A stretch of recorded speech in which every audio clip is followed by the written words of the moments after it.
హాసిని రాత్రి నిద్రపోలేదు. ఆమె ముందున్న ల్యాప్టాప్ స్క్రీన్ మీద ఒక ఫైలు, ఆ ప్రాజెక్టు ఒక్కరోజు పని కాదు, ఒక వారం కాదు. ఆమె హృదయం పట్టనంత పని. ఆఫీస్ మీటింగ్ రూమ్లో అందరూ కూర్చున్నారు. ఋషి టేబుల్ ముందు, హాసిని తన ప్రాజెక్ట్ ప్రెజెంటేషన్ మొదలుపెట్టింది. ఆమె మాటల్లో నమ్మకం ఉంది. ఆమె కళ్ళల్లో ఆశ ఉంది. ఈ ప్రాజెక్ట్ కంపెనీకి పెద్ద మార్పు తీసుకువస్తుంది సార్ అంది. అందరూ శ్రద్ధగా వింటున్నారు. ఋషి మాత్రం నిశ్శబ్దంగా స్క్రీన్ వైపు చూశాడు. కొన్ని క్షణాల తర్వాత అతను ఫైల్ మూసేశాడు. రిజెక్టెడ్. ఒక్క మాట. మీటింగ్ రూమ్ మొత్తం మౌనంగా ఉంది. హాసిని గుండె ఒక్కసారి దిగిపోయింది. సార్, నేను చాలా రీసెర్చ్ చేశాను. ఋషి మాట మధ్యలోనే ఆపేశాడు. హార్డ్ వర్క్ ఎనఫ్ కాదు, రిజల్ట్స్ కావాలి. ఆ మాట కత్తిలా తగిలింది.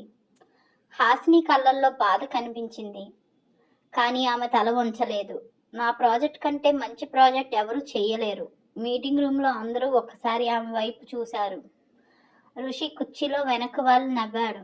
నేను చేయగలను. ఆ ఒక్క క్షణం ఆ మాట హాసిని గుండెల్లో గాయంలో పడింది. ఆమెకు ఒక్కసారిగా ఒక నిజం అర్థమయ్యింది. ఆమె మనసులో ఋషి ఆకాశంలా పెద్దవాడు, కానీ తాను ఆకాశం తాకలేని నేల. ఆమెకి ప్రేమ మొదలైంది, కానీ ఆ ప్రేమను గెలిచేలా కనిపించలేదు. హాసిని నిశ్శబ్దంగా చెప్పింది, సరే సార్, మీరు చెయ్యండి. మీ ప్రాజెక్ట్ నా దానికంటే మంచిదైతే నేను ఓడిపోతా. ఋషి కళ్ళు కాస్త సీరియస్గా అయ్యాయి. అది ఒక ప్రాజెక్ట్ పోటీ కాదు. ఇది ఇద్దరి అహంకారం మరియు అవగాహన లేకుండా మొదలైన ప్రేమ. హాసిని ప్రాజెక్ట్ నిజంగా తప్పిందా, లేక ఋషి కావాలని ఆమెను పరీక్షిస్తున్నాడా? మరుసటి రోజు ఋషి చేసిన ప్రాజెక్ట్ చూసినప్పుడు ఆఫీస్ మొత్తం షాక్ అయింది.